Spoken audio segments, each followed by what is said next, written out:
साथियों नमस्कार, स्वागत है आपका अपने चैनल सक्सेस जंक्शन एक कदम सफलता की ओर में। और हम लेकर के आ गए हैं आपके लिए मई के तीसरे सप्ताह यानी 17 मई से लेकर के 23 मई के मध्य जो भी मध्य प्रदेश की महत्वपूर्ण करंट अफेयर के प्रश्न बन रहे हैं उन सभी प्रश्नों को हम आपके लिए लेकर के आ गए हैं और मध्य प्रदेश की सभी परीक्षाओं की दृष्टि से अति महत्वपूर्ण है। ठीक है, तो चलिए शुरुआत करते हैं, आगाज करते हैं आज के सेशन का। आइए देखते हैं। देखिए, तो जहां तक रास्ता दिख रहा है वहां तक चलिए, आगे का रास्ता वहां पहुंचने के बाद अपने आप ही दिखने लगेगा। यानी कि आपको ये नहीं सोचना है कि अरे अब तो लॉकडाउन लग गया, अब तो कोई एग्जाम नहीं होने वाला, अब क्या करें, तैयारी छोड़ दें क्या। आपको बिल्कुल भी ऐसा नहीं सोचना है। जहां तक आप तैयारी कर रहे हैं वहां तक तैयारी कीजिए। लॉकडाउन हटेगा, एमपी में सारे एग्जाम भी होंगे। ठीक है, इसका एक एग्जाम्पल हम आपको दिखा दे रहे हैं कि एमपीपीएससी का एग्जाम अपने ऑन डेट पर हो सकता है। अभी कल ही आयोग की तरफ से एक यहां पर नोटिफिकेशन आया है, आइए आपको दिखा देते हैं और आपका डाउट क्लियर कर देते हैं। देखिए, तो मध्य प्रदेश लोक सेवा आयोग की तरफ से कल ही एक यहाँ पर नोटिफिकेशन आया है कि कुछ लोग क्या कर रहे हैं कि एक मतलब भ्रामक फैला रहे हैं और व्हाट्सएप और फेसबुक पर फैला रहे हैं कि एमपीपीएससी का एग्जाम पोस्टपोन हो गया है। इसी बात को लेकर के मध्य प्रदेश लोक सेवा आयोग ने यहाँ पर एक नोटिफिकेशन जारी किया है और स्पष्ट रूप से कहा है कि कुछ लोग यहाँ पर सोशल मीडिया पर एक भ्रामक एवं मिथ्यापूर्ण विज्ञप्ति प्रचारित की जा रही है जिसमें राज्य सेवा पर प्रारंभिक परीक्षा 2020 की तिथि को लेकर के गलत व भ्रामक बातें लिखी गई हैं। ऐसा कुछ भी नहीं है, सीधे सीधे लोक सेवा आयोग का कहना है। अब इससे क्या स्पष्ट हो रहा है पता है, या तो ये लोक सेवा आयोग आपका एग्जाम ऑन डेट बिल्कुल 20 जून को ही करवाने वाला है मध्य प्रदेश पीएससी का, और अगर एक बार एमपी में एग्जाम होना स्टार्ट हो गए तो याद रखिएगा इसके बाद एमपीएसआई भी आने वाली है, एमपी पुलिस भी आने वाली है, एमपी पटवारी भी आने वाली है, तो मध्य प्रदेश के सारे एग्जाम होना स्टार्ट हो जाएंगे। ठीक है, तो ये मतलब सोच करके बैठिए कि मध्य प्रदेश लोक सेवा आयोग का पेपर जो है आगे बढ़ गया। जब तक वहां से नोटिफिकेशन स्पष्ट नहीं आ जाता है तब तक बिल्कुल भी मत मानिए और तैयारी करते रहिए, नहीं फिर बाद में आप पछताएंगे। ठीक है, ये सोच करके अगर बैठ जाएंगे कि एमपीपीएससी पोस्टपोन हो गया तो फिर बाद में आपको सिर्फ पछतावा मिलेगा। इसलिए हम डेली प्रैक्टिस सेट आपके लिए लेकर के आते हैं मध्य प्रदेश लोक सेवा आयोग के विद्यार्थियों के लिए, तो आप लोग वहां पर प्रैक्टिस लगातार करते रहिए। ठीक है, देखिए ये क्या हुआ है कि एमपीपीएससी को आप लोगों ने ही पोस्टपोन करवाया है। एमपीपीएससी तो अपना एग्जाम करवाने वाला था। ठीक है, तो इस वजह से हो सकता है कि एमपीपीएससी के दिमाग में एक बात बैठ गई हो कि हमको एमपीपीएससी प्री एग्जाम 2020 करवाना ही करवाना है। ठीक है, नहीं तो अभी तक नोटिफिकेशन आ गया होता एग्जाम पोस्टपोन होने का। तो तैयारी करते रहिए, बिल्कुल निश्चिंत रहिए, एग्जाम आपका होगा। ठीक है, तो चलिए अपन स्टार्ट करते हैं आज से रिवीजन, यानी कि जो भी आपके 17 मई से लेकर के 23 मई तक महत्वपूर्ण जो प्रश्न बने हैं आज तक मध्य प्रदेश करंट अफेयर के, उनको चलिए अपन मतलब एक तरह से रिवाइज कर लेते हैं, पूरी जानकारी आपको देते हुए आगे बढ़ते हैं। चलिए देखते हैं पहला प्रश्न। देखिए, तो कोविड-19 के पश्चात होने वाले ब्लैक फंगस रोग के इलाज के लिए मध्य प्रदेश में किस राज्य से 2000 इंजेक्शन मंगवाए गए हैं? गुजरात, बिहार, पश्चिम बंगाल या फिर उत्तराखंड से? चलिए आंसर देख लेते हैं। सही आंसर ए यानी कि गुजरात से हम लोगों ने 2000 इंजेक्शन मंगवाए हैं। कौन सा इंजेक्शन है वो, आइए उसको देख लेते हैं। देखिए, तो शहर में तेजी से फैल रहे ब्लैक फंगस रोग के लिए एम्फोटेरिसियन इंजेक्शन मंगाया गया है 2000 इंजेक्शन। ठीक है, ये पूरी जानकारी आपकी यहाँ पर लिखी है, वीडियो को पॉज करके आप पढ़ सकते हैं। वैसे हम डेली करंट अफेयर वाली जो वीडियो लेकर के आते हैं उनमें हमने इन सारे प्रश्नों को पूरी डिटेल में जानकारी के साथ आपको कराया है। ठीक है, तो चलिए आगे बढ़ते हैं अगले प्रश्न की ओर। देखिए, तो अगला प्रश्न है 16 मई 2021 को किस स्थान पर 4.5 करोड़ रुपए की लागत से निर्मित प्राथमिक स्वास्थ्य केंद्र का उद्घाटन किया गया? मुरैना, रतलाम, बड़ौनी या फिर डिंडौरी? आइए आंसर देख लेते हैं। सही आंसर इसलिए कि बड़ौनी में जो है अभी हाल ही में 4.5 करोड़ रुपए की लागत से निर्मित प्राथमिक स्वास्थ्य केंद्र का उद्घाटन किया गया है माननीय गृह मंत्री नरोत्तम मिश्रा जी के द्वारा। आइए देखते हैं कुछ जानकारी। तो 16 मई 2021 को मध्य प्रदेश के गृह मंत्री नरोत्तम मिश्रा के द्वारा दतिया के बड़ौनी में 4.5 करोड़ रुपए की लागत से बने प्राथमिक स्वास्थ्य केंद्र का यहाँ पर शुभारंभ किया गया है। ठीक है, चलिए आगे बढ़ते हैं। देखिए, अगला प्रश्न, मुख्यमंत्री जी ने अभी हाल ही में किस व्यवसाय के लोगों को संबल योजना में सम्मिलित करने की बात कही है? तेंदुपत्ता संग्राहकों को, कोयला मजदूरों को, सतना के किसानों को या फिर इनमें से कोई नहीं? चलिए आंसर देख लेते हैं। सही आंसर ए यानी कि तेंदुपत्ता संग्राहकों को संबल योजना में शामिल करने की बात कही है। ठीक है, अब इस प्रश्न के बारे में आपको आगे डिटेल में जानकारी दी जा रही है, देखिएगा। तो ये पूरी डिटेल जानकारी है, इसको एक बार जरूर पढ़ लीजिएगा। चलिए आगे बढ़ते हैं, अगले प्रश्न की ओर चलते हैं। देखिए, ये आपकी रिवीजन वाली क्लास चल रही है। जो लोग डेली करंट अफेयर की क्लास लेते हैं उनको पता है ये सारे प्रश्न हम करा चुके हैं, और उन लोगों के लिए एक तरह से ये टेस्ट होगा कि उनको कितने प्रश्न याद हैं। अपने आप को खुद आप जज करेंगे कि आपको कितने प्रश्न याद हैं जो इस सप्ताह हमने करंट अफेयर की वीडियो में मध्य प्रदेश करंट अफेयर के कराए हैं। ठीक है, अगला प्रश्न, हाल ही में मध्य प्रदेश के किस राष्ट्रीय उद्यान के वयोवृद्ध नर तेंदुआ शेरू की मृत्यु हो गई है? वन विहार राष्ट्रीय उद्यान, कान्हा किसली राष्ट्रीय उद्यान, बांधवगढ़ राष्ट्रीय उद्यान या फिर सतपुड़ा राष्ट्रीय उद्यान? तो किस राष्ट्रीय उद्यान में शेरू नाम का जो है तेंदुआ रहता था जिसकी अभी हाल ही में मृत्यु हो गई? चलिए आंसर देख लेते हैं। सही आंसर है कि वन विहार राष्ट्रीय उद्यान में तेंदु नाम के जो मतलब कि शेरू नाम के एक तेंदुआ की मृत्यु हो गई है। देखिए जानकारी इस प्रश्न के बारे में, तो ये पूरी जानकारी इस प्रश्न के बारे में आपको पढ़ लेना है पूरी जानकारी। चलिए आगे बढ़ते हैं, अगले प्रश्न की ओर चलते हैं। देखिए, तो मध्य प्रदेश के किस नेशनल पार्क में अफ्रीका से 8 चीते लेकर के आए जा रहे हैं? कान्हा-किसली राष्ट्रीय उद्यान, बांधवगढ़ राष्ट्रीय उद्यान, कूनो राष्ट्रीय उद्यान या फिर सतपुड़ा राष्ट्रीय उद्यान? चलिए आंसर देख लेते हैं। सही आंसर यानी कि कूनो राष्ट्रीय उद्यान में अफ्रीका से 8 चीते लेकर के आए जा रहे हैं। और वो चीते कहाँ कहाँ कैसे आ रहे हैं, ये सारी जानकारी आपकी यहाँ पर लिखी गई है। चलिए अगले प्रश्न की ओर बढ़ते हैं। देखिए, हाल ही में मध्य प्रदेश के किस जिले में ज्ञान गंगा डिजिटल कनेक्ट कार्यक्रम चालू किया गया है? रीवा, जबलपुर, सागर या फिर सतना? आइए आंसर देख लेते हैं।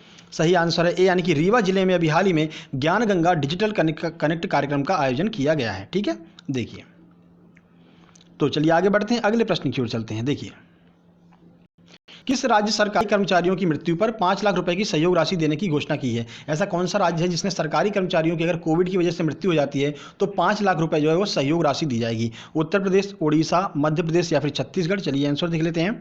सही आंसर है यानी कि मध्य प्रदेश राज्य सरकार के द्वारा एक घोषणा की गई है कि अगर किसी सरकारी कर्मचारी की कोविड की वजह से मृत्यु हो जाती है तो उसे 5 लाख रुपए की सहयोग राशि दी जाएगी। और यह है इस प्रश्न के बारे में पूरी जानकारी। देखिए, तो चलिए आगे बढ़ते हैं, अगले प्रश्न की ओर चलते हैं। देखिए, अभी हाल ही में मध्य प्रदेश किस जिले को यूनेस्को की वर्ल्ड हेरिटेज की संभावितों की सूची में शामिल किया गया है? भेड़ाघाट, सतपुड़ा टाइगर रिजर्व, कान्हा-किसली या फिर ए और बी दोनों? चलिए आंसर देख लेते हैं। सही आंसर डी यानी कि ए और बी दोनों, भेड़ाघाट और सतपुड़ा टाइगर रिजर्व दोनों को जो है अभी हाल ही में यूनेस्को की वर्ल्ड हेरिटेज की संभावितों की सूची में शामिल किया गया है। चलिए इस प्रश्न के बारे में जानकारी देख लेते हैं। तो ये पूरी जानकारी है, आपको इस प्रश्न के बारे में पूरी जानकारी पढ़ते हुए चलना है। वीडियो को पॉज करके पूरा पढ़ लीजिए, ठीक है, उसके बाद आगे बढ़िएगा। ठीक है, क्योंकि ये रिवीजन हो रहा है इसलिए हम ये पूरी जानकारी आपको नहीं करा रहे हैं। डेली करंट अफेयर वाली वीडियो में हम ये पूरी जानकारी, पूरी फुल डिटेल इन्फॉर्मेशन आपको देते हुए आगे बढ़ते हैं। चलिए ठीक है, चलिए आगे बढ़ते हैं अगले प्रश्न की ओर। देखिए, कृषि विकास मंत्री कमल पटेल जी के द्वारा रक्त संग्रहण वैन का लोकार्पण किस जिले में किया गया है? देवास, हरदा, नीमच या फिर रीवा? चलिए आंसर देख लेते हैं। सही आंसर बी यानी कि हरदा जिले में जो है अभी हाल ही में कृषि विकास मंत्री कमल पटेल जी के द्वारा रक्त संग्रहण वैन का लोकार्पण किया गया है। ठीक है, तो ये उसके बारे में पूरी जानकारी है। चलिए आगे बढ़ते हैं, अगले प्रश्न की ओर चलते हैं। देखिए, तो मध्य प्रदेश से संबंधित प्रसिद्ध कवि एवं लेखक सुमित्रा नंदन पंत जी का अभी हाल ही में जयंती मनाई गई है। तो बताइए उनकी जयंती कब मनाई जाती है? 20 मई को, 18 मई को, 19 मई को या फिर 10 मई को? चलिए आंसर देख लेते हैं। सही आंसर ए यानी कि 20 मई को सुमित्रा नंदन पंत जी की जयंती मनाई जाती है। अब इनके बारे में पूरी जानकारी आपको दिखा देते हैं, कौन कौन सी इनकी प्रसिद्ध रचनाएं हैं वो भी आपको दिखा देते हैं। देखिए, तो ये पूरी जानकारी है। मुख्यमंत्री शिवराज सिंह चौहान जी ने उनकी जो है जन्मतिथि पर यहाँ पर उनको नमन भी किया था। ठीक है, चलिए आगे बढ़ते हैं। देखिए, अभी हाल ही में मैं भी कोरोना वॉलंटियर अभियान की शुरुआत मध्य प्रदेश के किस स्थान पर की गई है? मुरैना, दतिया, भिंड या फिर ग्वालियर? चलिए आंसर देखते हैं। सही आंसर बी यानी कि दतिया जिले में मैं भी कोरोना वॉलंटियर अभियान की शुरुआत की गई है। इसमें लोग अपनी इच्छा से कोरोना वॉलंटियर बन सकते हैं और उनको जो है पीपीई किट जो है किसने प्रदान की? तो डॉक्टर नरोत्तम मिश्रा जो गृह मंत्री हैं उन्होंने अभी हाल ही में पीपीई किट प्रदान की है कोरोना वॉलंटियर्स को। ठीक है, 415 कोरोना वॉलंटियर्स को पीपीई किट प्रदान की गई है। चलिए आगे बढ़ते हैं। देखिए, तो कोविड-19 की दूसरी लहर के दौरान मृत्यु होने पर मध्य प्रदेश सरकार व्यक्ति के परिजनों को कितने रुपए की वित्तीय सहायता प्रदान करेगी? 5 लाख, 1 लाख, 10 लाख रुपए या फिर 3 लाख रुपए? चलिए आंसर देख लेते हैं। सही आंसर बी यानी कि 1 लाख रुपए की सहायता प्रदान की जाएगी जिसकी भी कोविड-19 की वजह से मृत्यु होती है उसके परिवारजनों को। ठीक है, ये देखिए पूरी जानकारी इस प्रश्न के बारे में, ये पूरी जानकारी आपको दी हुई है। कब से ये योजना चालू होगी, कब तक के लिए मान्य है, पूरी जानकारी आपको यहाँ पर दी गई है, जरूर पढ़ लीजिएगा। चलिए आगे बढ़ते हैं। तो मध्य प्रदेश से चुने गए कैबिनेट मंत्री नरेंद्र सिंह तोमर ने अभी हाल ही में विश्व मधुमक्खी दिवस के अवसर पर कौन सी परियोजना चालू की है? कोविड निराकरण, शहद परीक्षण प्रयोगशाला, मधुमक्खी पालन परियोजना या फिर इनमें से कोई नहीं? चलिए आंसर देख लेते हैं। सही आंसर है बी यानी कि शहद परीक्षण प्रयोगशाला परियोजना चालू की गई है नरेंद्र सिंह तोमर जी के द्वारा। ठीक है, देखिए ये पूरी जानकारी इस प्रश्न के बारे में आप देख सकते हैं। चलिए आगे बढ़ते हैं। तो यहाँ से आपके स्टैटिक जीके के कुछ महत्वपूर्ण प्रश्न जो आरआरबी, एनटीपीसी, यूपीपीसीएस और अभी हाल ही में हुए बहुत सी परीक्षाओं में आए हुए हैं, तो कुछ चुने हुए स्टैटिक जीके के प्रश्नों को हम लेकर के आपके लिए आ गए हैं। तो चलिए शुरुआत करते हैं स्टैटिक जीके का छुपा रुस्तम क्लास। पहला प्रश्न आपके सामने देखिए, इनमें से किस भारतीय खिलाड़ी को पॉकेट डायनामो के नाम से भी जाना जाता है? लिएंडर पेस, विजेंदर सिंह, केडी जाधव या फिर गुरबख्श सिंह? चलिए आंसर देखते हैं। सही आंसर सी यानी कि केडी जाधव को यहाँ पर पॉकेट डायनामो के नाम से जाना जाता है। ठीक है, वे स्वतंत्र भारत के पहले व्यक्तिगत ओलंपिक पदक विजेता थे जब उन्होंने 1952 के हेलसिंकी खेलों में कुश्ती का कांस्य पदक जीता था। तो पहले व्यक्तिगत पदक विजेता कौन थे? तो याद रखिएगा केडी जाधव जो है वो पहले व्यक्तिगत पदक विजेता थे। और महिला कौन थी? तो कर्णम मल्लेश्वरी जो है उन्होंने भारोत्तोलन में सबसे पहले यहाँ पर ओलंपिक पदक जीता था। ठीक है, चलिए आगे बढ़ते हैं। देखिए अगला प्रश्न, भारत में श्वेत क्रांति जनक किसे माना जाता है? M S Swaminathan, Norman Borlaug, Verghese Kurien या फिर इनमें से कोई नहीं? आंसर देखते हैं। सही आंसर सी, यानी कि वर्गीज कुरियन को भारत में श्वेत क्रांति का जनक माना जाता है। देखिए पूरी जानकारी आपको यहाँ पर दी है। तो भारत में श्वेत क्रांति का जनक या फिर दुग्ध क्रांति का जनक किसे माना जाता है? वर्गीज कुरियन को माना जाता है। ठीक है, और जो दुग्ध उत्पादन डेयरी है वो कहाँ पर है? तो करनाल में इसका मुख्यालय स्थित है, करनाल हरियाणा में स्थित है। ठीक है, चलिए आगे बढ़ते हैं। देखिए, उस राजा का नाम बताइए जिसने दिल्ली पर आक्रमण करके कोहिनूर हीरा को लूट लिया था। मोहम्मद गौरी, तैमूर लंग, नादिर शाह या फिर गयासुद्दीन बेग? आंसर देखते हैं।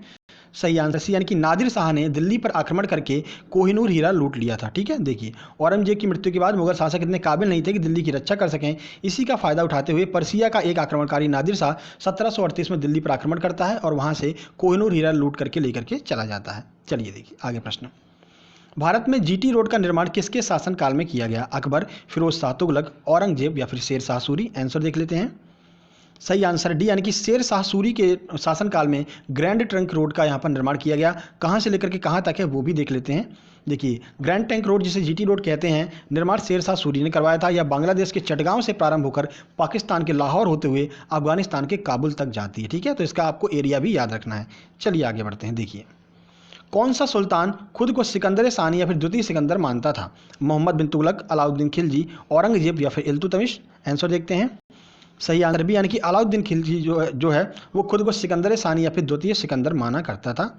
ये पूरी जानकारी इस प्रश्न के बारे में। देखिए, अलाउद्दीन खिलजी का वास्तविक नाम क्या था? कई बार परीक्षाओं में पूछा गया। तो अली गुरशाब जो है वो अलाउद्दीन खिलजी का वास्तविक नाम था और अपनी बाजार व्यवस्था के लिए अलाउद्दीन खिलजी बहुत ही ज़्यादा प्रसिद्ध था। ठीक है, चलिए आगे बढ़ते हैं।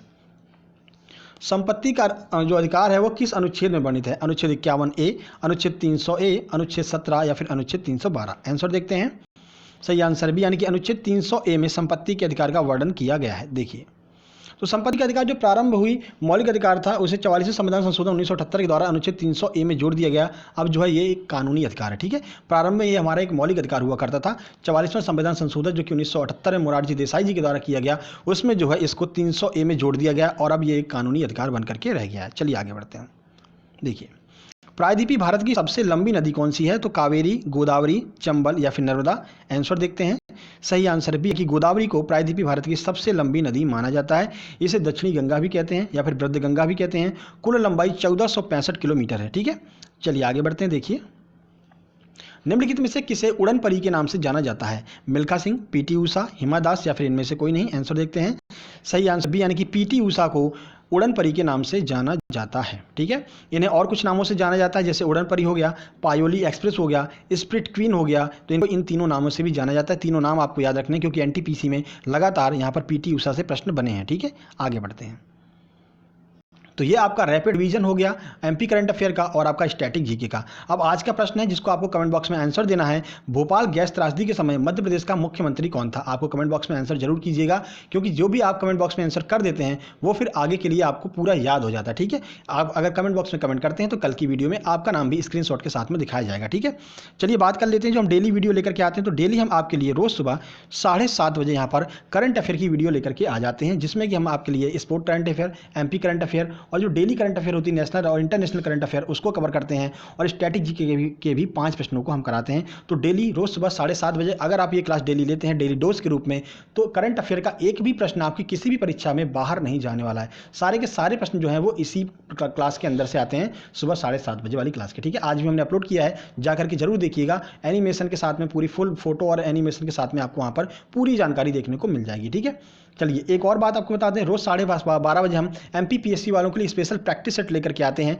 डेली 12:30 बजे। ठीक है, तो कल हमने सूचना एवं संचार प्रौद्योगिकी का जो है प्रैक्टिस सेट डाला था। इससे पहले हमने ई कॉमर्स का भी प्रैक्टिस सेट डाला था। तो आप जाकर के प्रैक्टिस करते रहिए क्योंकि practice makes a man perfect. ठीक है, जितनी ज़्यादा आप प्रैक्टिस कर लेंगे उतना ज़्यादा आप दूसरों से आगे निकल जाएंगे। ठीक है, तो प्रैक्टिस करना बहुत ज़्यादा जरूरी है। एमपीपीएससी का एग्जाम ज़्यादातर चांस बन रहे हैं कि अपने डेट पर ही होगा। बाकी जो भी नई इन्फॉर्मेशन निकल के आएगी वो हम आपको सबसे पहले इन्फॉर्म कर देंगे। ठीक है, बाकी ये वीडियो पसंद आए तो वीडियो को लाइक कीजिए, दोस्तों के पास शेयर कीजिए और चैनल को सब्सक्राइब करके नोटिफिकेशन बेल जरूर दबा लीजिएगा, क्योंकि हम डेली ऐसी वीडियो आपके लिए लेकर के आते हैं। सुबह 7:30 बजे करंट अफेयर की और दोपहर में 12:30 बजे आपके लिए MPPSC प्रैक्टिस सेट की। और एक वीडियो हमने अभी वीडियो सीरीज स्टार्ट की है मध्य प्रदेश के पर्यटन स्थलों को वीडियो के माध्यम से, यानी कि फोटो के साथ में, जैसे कि अभी हमने बुरहानपुर का किला करवाया था, उसके बाद महाराणा प्रताप के बारे में, मतलब फोटो और एनिमेशन के माध्यम से पूरी जानकारी हम आपको 1 मिनट के अंदर पूरा रिवाइज करा देते हैं। जैसे बुरहानपुर के किले के बारे में हमने आपको पूरी जानकारी दी थी। तो ऐसे क्या होता है, ये चीज़ें आपके लिए हमेशा दिमाग में बैठ जाती हैं, कभी भी आप नहीं भूलते हैं। वो सीरीज अगर आपको पसंद आ रही है तो उसको भी लाइक कीजिएगा, जाकर के देखिएगा। यूट्यूब शॉर्ट के नाम से एक यहाँ पर प्लेलिस्ट बनी हुई है,